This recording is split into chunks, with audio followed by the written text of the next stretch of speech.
All right. Another thing we're excited about is this new series called Ancient Wisdom. We've been thinking about it for a couple months, and there's no one better to start it off than the Rabbi. The Rabbi. Gene, you're looking good. You think so? Yeah. I'm taking my lead from you. I'm trying to dress like you, but yeah. you're not wearing your Well, good luck. You're not wearing your little sweater ensemble anymore. So, but when I grow up, I want to be Brian. That's what I want to be. You'll see from this message that's absolutely false. Okay, so someone once said that postmodernism is difficult to define because to define it would violate the postmodernist premise that no definite terms or boundaries or truths exist. But in reality, this person has actually crafted a very good definition of this term. I like this cute little cartoon to give you an idea a little bit about what postmodernism looks like. Guy on the left says, "You ran a red light, moron." And the guy on the right says, "That's your conception of the color red?" Okay.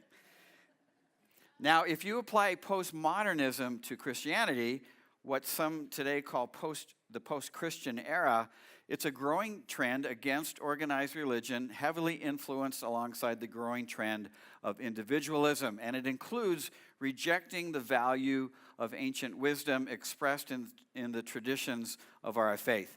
The Barna Group recently published this statement about today's post-Christian era. Here's what it says. It may come as no surprise that the influence of Christianity in the United States is waning. Rates of church attendance, religious affiliation, belief in God, prayer, and Bible reading have all been dropping for decades. By consequence, the role of religion in public life has been slowly diminishing, and the church no longer functions with the cultural authority it held in times past. These are unique days for the church in America as it learns what it means to flourish in a new post-Christian era. What gets lost in this movement is the vital role that community plays in our existential quest to find meaning and purpose in our lives. Dale Davidson says it this way: in a postmodern individualistic society, the general consensus is that people need to find their own way through life, and that each path is unique to the person following it. Each person needs to go on a sort of quest to find meaning in their lives. The result is that while some people may indeed be successful finding meaning on their own, far more people just end up more confused and lonely. And he goes on to elaborate that a Judeo-Christian mindset takes the opposite view and says that while you are indeed a unique individual, your search for meaning is not a search at all, but rather a shared or communal experience that is cultivated through ritual and tradition. This method of acquiring meaning is robust and time-tested and is far more fruitful model for any postmodern person who wants to feel part of something greater than themselves. And so today we're starting this new series called Ancient Wisdom. And this series is less about exploring traditions and rituals and more about exploring the ancient values behind them. And I believe that the majority of those today who reject organized religion do so because their faith communities have lost the rich ancient wisdom behind why they practice them. And more importantly, practicing those traditions and rituals in a way that leads to a genuine and real positive change in their lives, and in the lives of their congregants, and a real positive change in the world as well. In other words, lots of people today, and especially young people, have just become weary of doing church and then pretending like everything in their lives and in the world is okay. And so in our postmodern, post-Christian world today, individualism puts very little trust or reliance in ancient wisdom and challenges the need of a shared journey. And almost everything that we do here at Cornerstone can be connected back to the wisdom of our ancient sages, and in most cases, to the sages that extend all the way back to our Jewish roots. And so the ancient wisdom we're going to be covering in this series are values deeply rooted in our Judeo-Christian heritage, and like our highly popular Ancient Word series, which looks at the deeper meaning behind various Hebrew words, the Ancient Wisdom series is going to look at the deeper meaning behind various Hebrew phrases. Here are the 5 phrases that we'll be looking at in this series. The first one we're going to look at today is called Lech Lecha, the journey to discover who we are meant to be in the world. The second one next week is going to be Shevara, which is embracing imperfection. Then Betzalim Elohim, valuing the humanity in each person. Elu ve'elu, the importance of multiple viewpoints or opinions. And Naaseh ve'neshma is learning by doing. Most of these phrases can be found word for word in your Hebrew Bibles in the Old Testament, but all of them reflect the deeper reasons behind why and how we choose to be communal in our approach here at Cornerstone rather than individualistic. In my 25 years here at Cornerstone, we've grown. We start with 30 people. We're over 1,200 people today in a city that the Gallup poll recently revealed is the second least religious city in America. Did you know that about Boulder? Here's that article here. It was originally published in 2013. You can see updated just in 2016. By the way, I know you're going to come up and ask me, what was number one? Burlington, Vermont, believe it or not. Okay. In all of our years and with all of our growth, we've never lost sight that first and foremost, we are a transformational faith community. A faith community focused first on our own individual transformation, developed in the context of community, so that then we can focus on global transformation together in that same communal context. We often use the phrase here, doing together what we could never do alone, because there is transformational power when community is done right. And if you haven't noticed, this unique congregation located here in the second least religious city in America is having an incredible impact on transforming lives and transforming the world. Can you believe that in 1 month we raised almost $60,000? All of that money, every single dollar of that money that you gave is going to organizations and people that are on the front lines of bringing meaningful transformation to the world. That is pretty darn awesome. We all deserve a round of applause for that. I mean, seriously, that is just amazing. So thank you for listening to God and being so generous. The ancient wisdom we are about to dive into over the next 5 weeks dates all the way back to biblical days. They are time-tested, but what keeps them fresh and alive for us today is that we are constantly putting ancient wisdom into brand new culturally relevant containers. In other words, the gift inside the container is timeless and constant, but the container changes as often as the culture changes. And this is another reason why Cornerstone continues to grow and have influence here in Boulder and around the world. Okay, so with all this in mind, let's dive into our first Hebrew phrase, Lech Lecha, the journey to discover who we are meant to be in the world. You want to try and say that? You have to, it's a guttural. So you have to kind of spit on the person in front of you from your deep within your throat. Lech Lecha. Okay, let's just say it quicker. Lech Lecha. All right. This phrase is found in Genesis 12. Chapter 12, when God first appears to childless Abraham and promises him a large family and some land. And he says in verse 1, go from your country, your people, and your father's household to the land I will show you. Now, the English word in this sentence, go, is really two Hebrew words, Lech Lecha. Lech literally means go, but Lecha literally means to you or to yourself.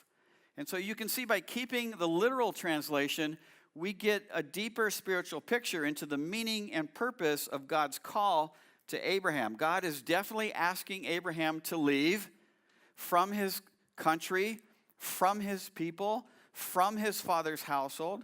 But there's going to be more to Abraham's journey than simply ending up with a family and a piece of land. This is going to be a journey of self-discovery, and the thing Abraham is going to discover is himself. That is his true, authentic self, the person God created him to be in the world. Up until this point, Abraham has been part of a nomadic tribe that wandered from place to place, never planted down any permanent roots. They worshipped and sacrificed to pagan gods, hoping for prosperity. I doubt that prior to this moment, Abraham thought much about any existential questions. Why am I here on earth? What am I supposed to be doing with my life? Who am I really? I doubt that prior to this moment, Abraham donated his time or his resources to helping those less fortunate. He's just living from day to day, from place to place, like his fathers have done for generations before him. Abraham is the poster child for all the yet to be enlightened, awakened, and transformed people of the world. We don't know very much about Abraham prior to Genesis 12, but there's nothing to suggest that he is anything less than a very stand-up kind of guy. He's just doing life. The way his family had done life from generation to generation up to this point, this is all Abraham knows. This is what is familiar and comfortable to him. Now, I began following Yeshua, that's Jesus' real name, in 1982. That's, almost 37 years ago. It'll be 37 years ago, like right around July or so. And prior to this moment in my life, I was a lot like Abraham. Just living day to day, from one thing to the next, not really thinking about why I'm here on earth, what I'm supposed to be doing with my life. Certainly wasn't using my resources to benefit others. And like Abraham, I was a yet enlightened, unawakened, transformed person. I bet many of you can think back to a time in your life when it was the same. And I bet there's some of you who are here today who may be in that position right now. Genesis 12:1 is a game-changing moment for Abraham. And God sets him on a Lech Lecha journey of self-discovery. And he is to do this by leaving the familiar and the comfortable and heading towards the promised land. But along the way, this is going to be a spiritual journey. Abraham is going to find himself. He's going to discover who he truly is. And of course, this gives us the principle that we often see in the Bible, that in order to become something new, we have to leave something old behind. In order for something new to be birthed in our lives, something old needs to die in our lives.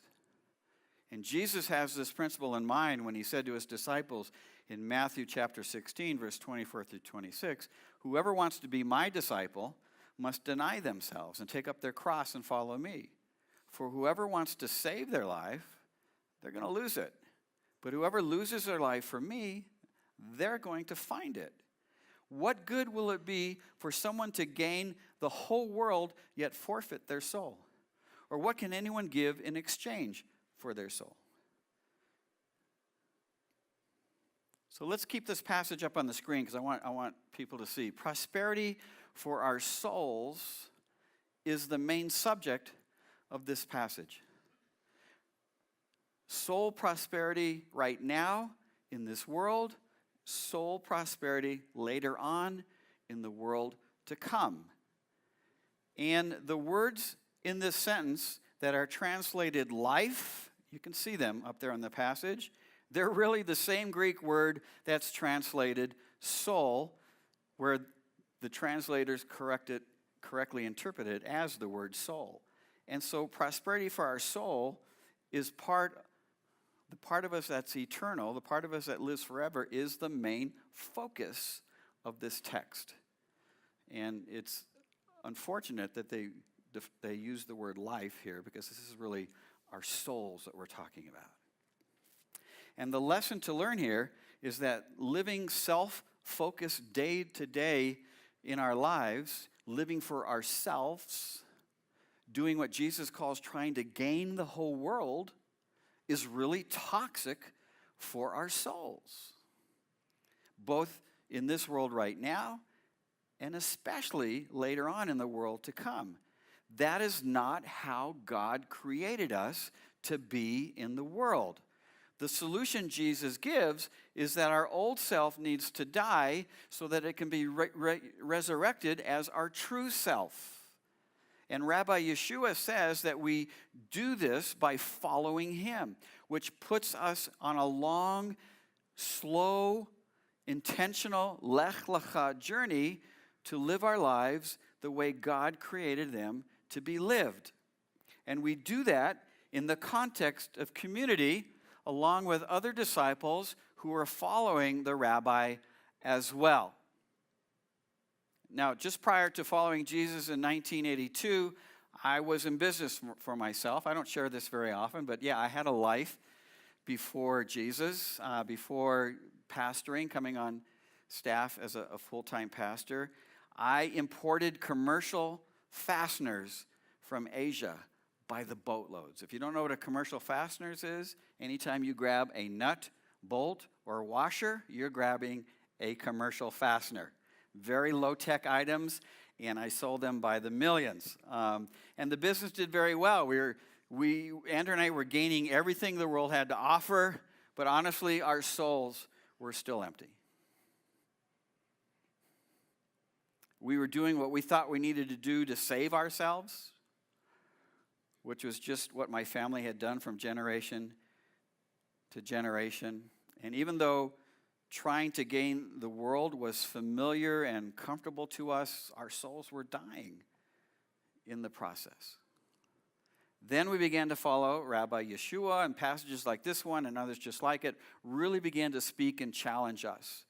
We were on that very long and slow and intentional Lech Lecha journey to discover who God created us to be in the world. And in order to do that, some old things needed to die. Let me just give you one example, okay? What I didn't share is before I was in business for myself, I worked for a family business. And when I left that business, they didn't like it, and so they sued me. They made a lawsuit against me asking for $5 million in money.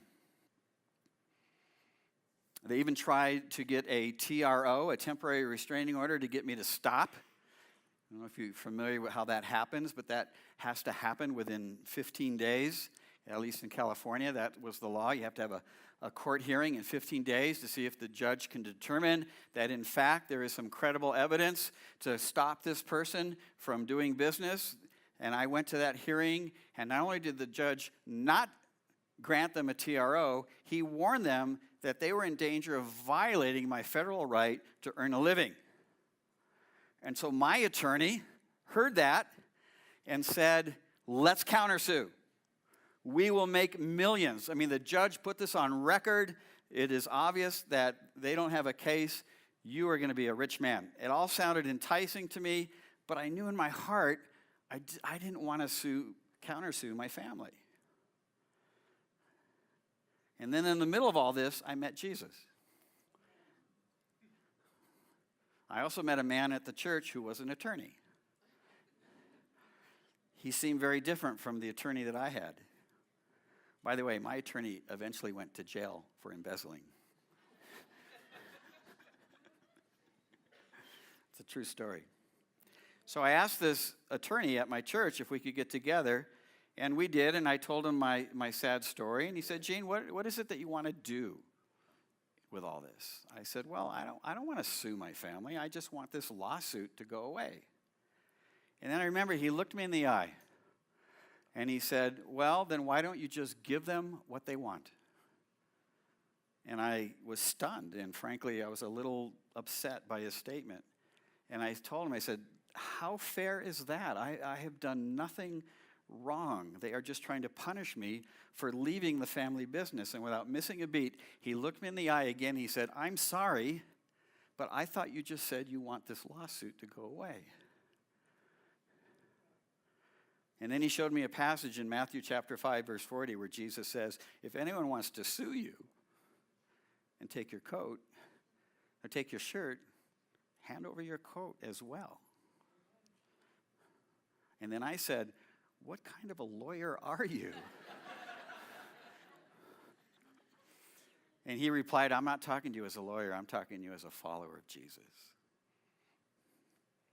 That was the first time since following Jesus that I realized that if I was going to continue on in this Lech Lecha journey of faith, old things need to die, some new things needed to live. A few days later, I had my attorney send their attorney a letter stating that I will do whatever they want.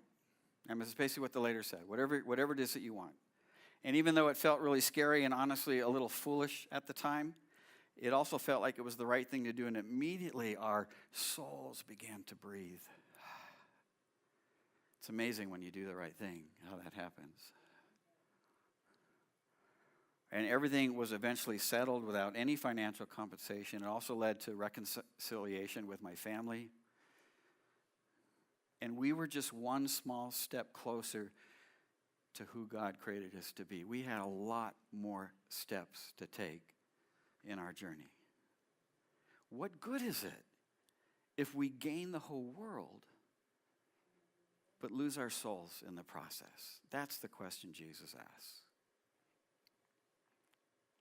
So God says to Abraham, go to yourself, which suggests that spiritually speaking, whoever Abraham currently was needed to die so that he could find his true self. And this idea of discovering our true, authentic self is not a trendy postmodern phenomenon, as many people of faith protest today.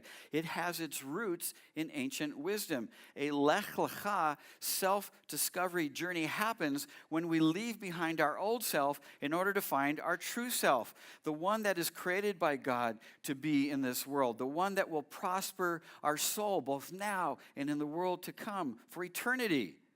Paradoxically, the way to become our true self is to become more selfless. The way to our true self is less of ourself. And this is best accomplished in the context of a faith community like this, where everyone is on the same Lech Lecha journey together to become more like Yeshua. That is actually one of the big lessons to learn in the story of the prodigal son. The story of the prodigal son is really another Lech Lecha story that speaks very clearly about the value of finding ourselves in the context of community. But in this case, the quest doesn't start out that way. In Luke chapter 15, verse 11, which is where the story is found, it says that Jesus says there was a man who had two sons. The younger one says to his father, "Father, give me a share of the estate." So he divides his property between them. Not long after that, the younger son got together all he had, set off for a distant country. This doesn't sound like Abraham a little bit? Only it's not God-directed. It's self-directed, right? He's leaving his family, his country. And there he squanders his wealth in wild living. And after he has spent everything, there was a severe famine in that whole country, and he began to be in need. So he went and hired himself out to a citizen of that country who sent this nice Jewish young man to the fields to feed pigs. Not a good thing for a young Jewish man. He longed to fill his stomach with the pods that the pigs were eating, but no one gave him anything. And so it says, when he came to his senses, he said, "How many of you of my father's hired servants have food to spare? And here I am starving to death." Now, there's a part of me that feels sorry that I keep correcting our translations up here. But I hope you appreciate how sometimes looking at a more literal translation can shed more light on the deeper meaning of a story. And this famous story is no exception. Because the words, "he came to himself," and he came to himself, literally translates he came to his senses. Spoiler. Okay. Is literally he came to himself. Now maybe that means he came to his senses, but I like this leaving it, he came to himself. Why? Because boom, we have like a Lech Lecha moment here. The prodigal son just had an enlightened, awakened, transformational moment. He had lost his true identity, his true self. But he has found himself again. And in that moment of revelation, the newly found prodigal son is saying something like, "What am I doing with my life? This isn't me. This isn't who God created me to be in the world. My soul is dying here. The best version of myself is not here. It's back home with my father and the rest of the family. The best version of myself is with God and my faith community." And of course, we know that when the son returns home, the father throws him a huge party. And when questioned by the brother about why, the father says to him, this is verse 32 now, it says, "We had to celebrate. and be glad. Because the brother of yours was dead. His soul was dead, and it's alive now.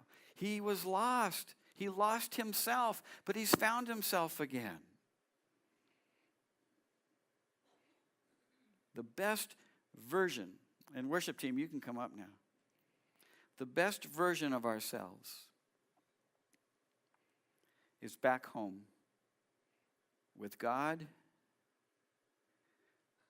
and with our family of faith, as together we go on a Lech Lecha journey to find our true self, our true identity, and become more and more and more like Rabbi Yeshua. This is the value of ancient wisdom.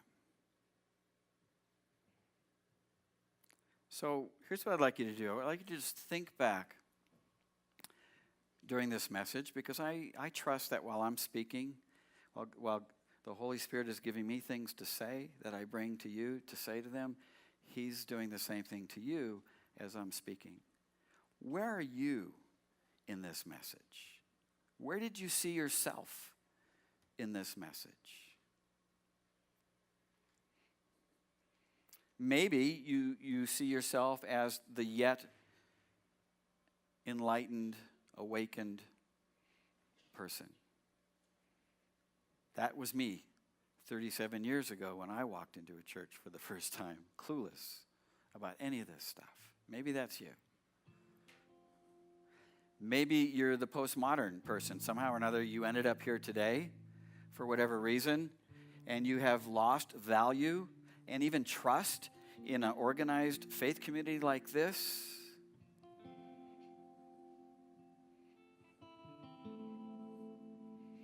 Maybe you're more like Abraham, where God called you to get up, find yourself by leaving the familiar and the comfortable, and you're in the middle of that journey, and it's like, oh my gosh, it feels like a free fall.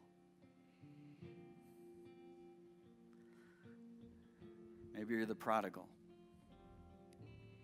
You grew up in this environment, and you've been sowing your oats, feeding pigs, and your soul is just starving to death.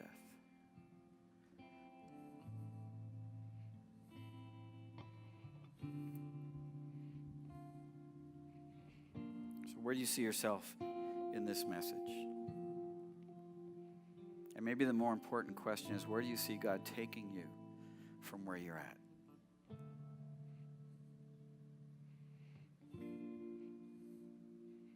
Because long before the world was created, long before you were ever in your mother's womb, long before Jesus died on a cross, God wrote a story for you.